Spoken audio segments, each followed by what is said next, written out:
On a parfois l'impression que la science, c'est de la pure magie.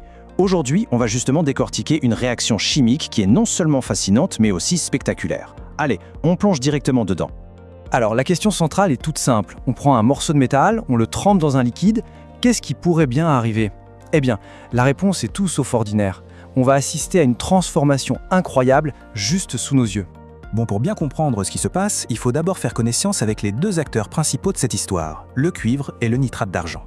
D'un côté, il y a le cuivre, un métal qu'on connaît bien, celui des fils électriques ou des pièces de monnaie. De l'autre, on a une solution de nitrate d'argent. Dedans, des ions d'argent se baladent librement. Séparément, tout est calme.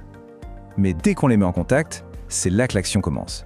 Et cette action, elle a un nom. Attention, ce n'est pas juste un simple mélange, non. C'est bien plus que ça. C'est comme une sorte de danse invisible entre les atomes, un échange qui va absolument tout changer. Le terme scientifique, c'est réaction redox. Ça peut sonner un peu complexe, mais en fait, l'idée est super simple. Redox, c'est juste la contraction de deux mots, réduction et oxydation. Imaginez une sorte de marché, mais à l'échelle des atomes.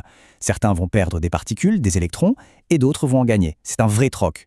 Et ce principe, il est partout autour de nous. C'est ce qui fait marcher les batteries, ou même ce qui fait rouiller le métal. Ok, mais concrètement, comment ça marche cet échange? En fait, c'est une histoire en deux temps. D'abord, le cuivre, lui, il s'oxyde. Ça veut dire qu'il donne ses électrons. Et au même moment, pile en même temps, les ions d'argent dans le liquide, eux, ils sont réduits. Ils récupèrent ces électrons. C'est ce balai incessant qui est le moteur de toute la transformation. Et donc, qu'est-ce qui se passe au final? C'est simple. Le cuivre prend la place de l'argent dans la solution, ce qui forme du nitrate de cuivre. Pendant ce temps, l'argent qui a été un peu poussé dehors redevient de l'argent pur, de l'argent métal. C'est assez fou, on assiste en direct à la création d'un métal à partir d'un autre. Bon, assez de théorie, passons à la pratique. C'est là que ça devient vraiment spectaculaire.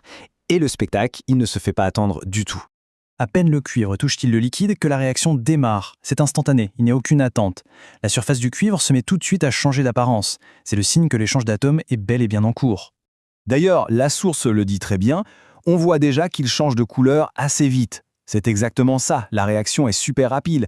On ne parle pas d'heures ici, mais bien de secondes. C'est visible à l'œil nu quasiment tout de suite. Mais attention, ce changement de couleur, ce n'est que le début. C'est, on va dire, l'apéritif. Le vrai spectacle, le moment le plus incroyable, arrive un petit peu plus tard. Il faut juste être patient pendant quelques petites minutes. Et voilà, on y est.